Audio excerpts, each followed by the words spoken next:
ரொம்ப டேஸ்ட்டாக ஒரு சிக்கன் ஒயிட் குருமா எப்படி பண்ணலான்னு பார்க்கலாமா? இந்த ரெசிபி கீ ரைஸ்க்கு அண்ட் ரைஸ்க்கு எல்லாத்துக்குமே சூப்பராக இருக்கும். இது செய்கிறதுக்கு ஃபஸ்ட்டு குக்கரை சூடு பண்ணிக்கோங்க. சூடானதுக்கப்புறமா தேவையான அளவு எண்ணெய் விட்டுட்டு ஏலக்காய், கிராம்பு, பட்டை இது 3 சேர்த்துக்கோங்க. சேர்த்துட்டு 2 பெரிய வெங்காயம் இது போல் ஸ்லைஸாக கட் பண்ணி சேர்த்துட்டு 2 பச்சை மிளகாய் இது கூட சேர்த்துக்கோங்க.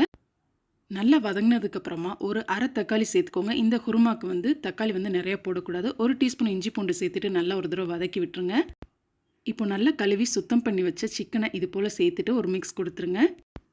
இது கூடவே 2 டீஸ்பூன் அளவுக்கு மல்லித்தூள், அரை டீஸ்பூன் அளவுக்கு மிளகாய்த்தூள், 1 டீஸ்பூன் அளவுக்கு ஏலக்காய், கிராம்பு, பட்டை பொடி வச்சுருப்போம்ல அதையும் சேர்த்து தேவையான அளவு உப்பு சேர்த்துட்டு புதினா அண்ட் கொத்தமல்லி சேர்த்துக்கோங்க.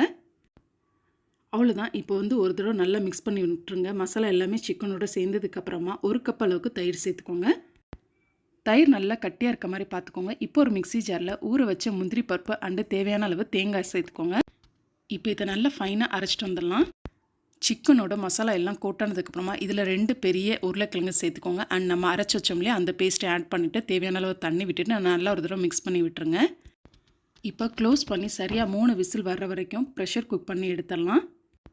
ப்ரெஷர் எல்லாம் அடங்கினதுக்கப்புறமா ஓப்பன் பண்ணி பாருங்கள். ஒரு சூப்பரான ஒயிட் குருமா ரெடியாக இருக்கும். இந்த ரெசிபி பிடிச்சிருந்தால் மறக்காமல் லைக் பண்ணிவிட்டு சப்ஸ்கிரைப் பண்ணுங்கள். தேங்க்யூ ஃபார் வாட்சிங்.